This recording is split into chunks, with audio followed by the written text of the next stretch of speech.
Episode 1. The Business Plan.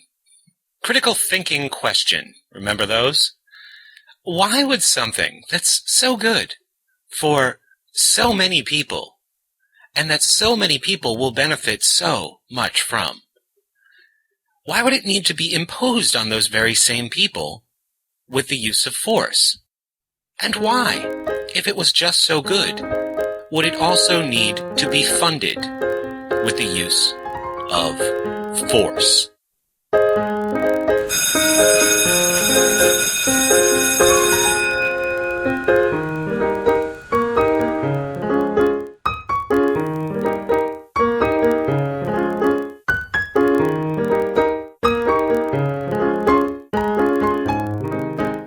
Within the last year, I became the vice president of a small tutoring and academic consulting company in eastern New Hampshire.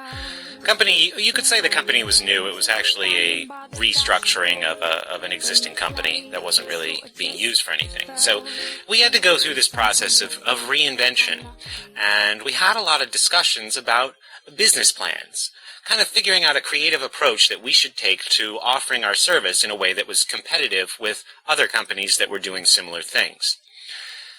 And, I was always considered myself a little bit of a student of Albert Einstein. Not when it comes to physics, not there at all, but in the way that he approached problems. And this type of thinking is probably the main reason why he wound up being more than a patent clerk. But Albert Einstein would look at a problem, and he would try to identify the obstacles that were in his way, or the rules that were preventing him from reaching a solution. And he would ask himself, what if there were no obstacles? Or what if there were no rules? And once he identified the rules, he would break them and then just pursue a solution. Right? And then once he reached the solution, he would work backwards to try and figure out a way to get around the rules.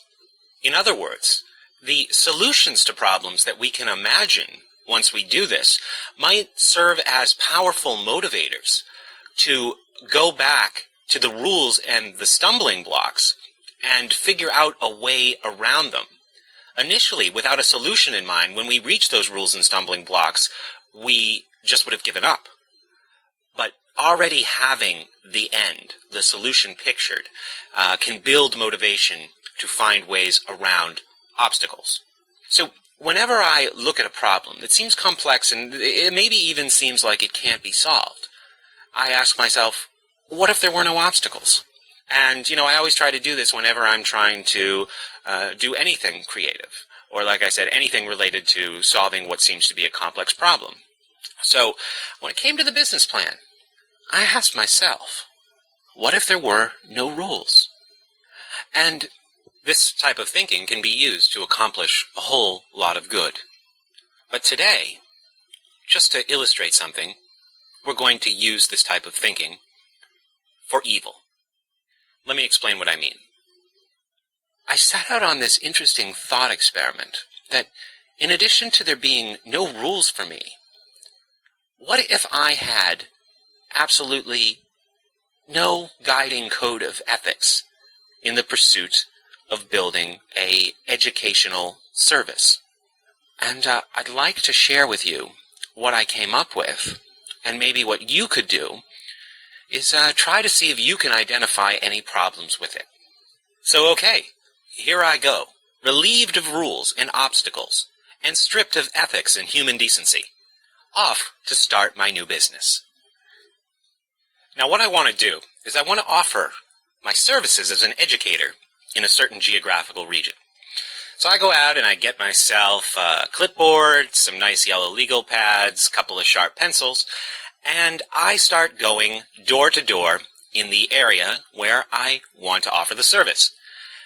When somebody comes to the door, I greet them and I tell them what I'm trying to do, and then I ask them, hey, what do you think the value of your house is? And considering the area that I live in, let's say the average price of a house is $450,000. So they say $450,000. So I say, all right, great. Here's what we're going to do. Twice a year, I am going to send you a bill for a measly 1% of the value of your house, and then my educational service will become available to you. So for a fast and easy $9,000 a year, you can have access to everything I do. Bam! Let's get that first check written. Now, as you might imagine, this could be the first place that we encounter a problem. Because maybe they say, well, we're all set. We send our son or daughter to the private school in the other town. Or maybe they're one of those people that are like, well, we homeschool our son or daughter. Or maybe they have a really seemingly insurmountable problem for me, like they don't even have any kids. Now, all of these situations that I just described, even for the most ambitious businessman, seem to be deal breakers. If, of course, we're still being guided by some code of ethics or human decency. But I'm not. So, phase 2. In addition to the supplies that I already spoke of, the clipboard and the pencils and whatnot, I also need to hire a group of men to stand behind me with guns. Now, the guns don't need to be drawn and, pointed at the person. They just need to be visible. And I make sure that the person I'm conducting business with sees the guns. And I take a step closer and I say, listen, right now, this whole interaction appears to have a veneer of civility. And, I'd really like to keep it that way. But if you do not agree to pay me $9,000 twice a year, these men will draw their guns, point them at you, threaten you, and then they will forcibly remove you from your home and sell it.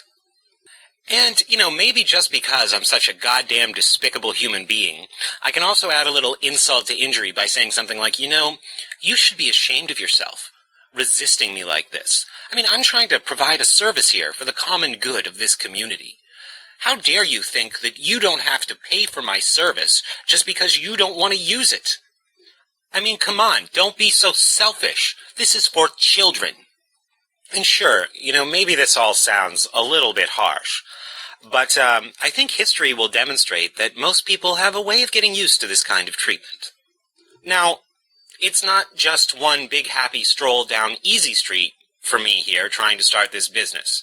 Occasionally, my henchmen might have to shoot somebody who doesn't want to turn over their money, and is just so resistant to the idea of us stealing their home and throwing their children out on the street because they don't want to pay us, that some bullets might have to be fired. So what do we do now? All right, phase 3. It will also be important, once we get this service off the ground and once we are forcing children into it, that we're building lessons into the curriculum of whatever we're doing about how good we are. So when people resist us, or people don't want to go along with what we want, they look like the bad guys. They look insane for not wanting to participate in this service for children. What's wrong with them? So those are essentially the 3 phases of this business plan. Now you might be asking yourself, wait, whoa. There would need to be more phases than that. You haven't even talked about how you're going to provide a quality service, or what the resources are going to be, or how you're going to make sure that people are satisfied, or how you're going to make sure people are really being educated. Those things are important too. Not to us. We're funding the whole thing with the threat of force. If people don't want to give us their money, and then they don't want to give us their house, we are going to shoot them. So what bargaining chips do they have? What grievance process is there for them? It's like money or your house or your life. So why would we waste 1 second worrying about the quality of what they're doing? There's no way not to pay us. Now, as you're listening to me describe this fictional business plan, you're probably like, what the hell is the matter with you? You could never do this. Well, I agree with you, and I assure you that I never would. So now let me tell you something else about me, and gosh, I hope you're like this too. Simply put, I believe that it would be wrong, I would even use a word like immoral, for me to initiate force against another person or their property, to be an aggressor.